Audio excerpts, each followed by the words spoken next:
ஏய் எங்கடா உன் பொண்டாட்டி? பொண்டாட்டி இருந்தா உள்ளதமா உட்காந்துருக்கேன். கூப்பிடுறா பேசணும். கூப்பிடவா? என்ன பேச போறாங்கன்னு தெரியலையே. ஒன்னும் பேசல. கூப்பிடு, 4 வார்த்தை நல்லா இருக்கியான்னு கேட்டுக்கிறது. நல்லா இருக்கான்னு கேட்க போறீங்களா? வேற ஒண்ணும் பேச.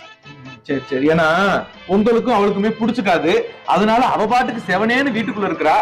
அதுதான் பயப்பட கூப்பிடுறேன். மாமியா மருமகன்னா அப்படித்தான். அதுக்காக எந்த நேரமும் சண்டை போட்டுக்கிட்டு இருக்க மாட்டாங்க. கூப்பிடு. என்னால உனக்கு எந்த டேமேஜ் வராது.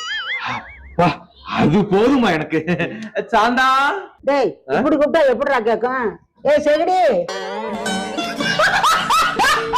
ரைட்டு. என்னங்க? இந்த எங்க அம்மா தான் ஏதோ உங்ககிட்ட கேட்கணுமா? என்னங்கட்ட? ஏப்பா நான் வழக்கையில நல்லா கொழு கொழுன்னு இருந்தேன். இப்ப பாரு குரங்கு மாதிரி இருக்கேன். இதென்ன நல்லாவா இருக்குது?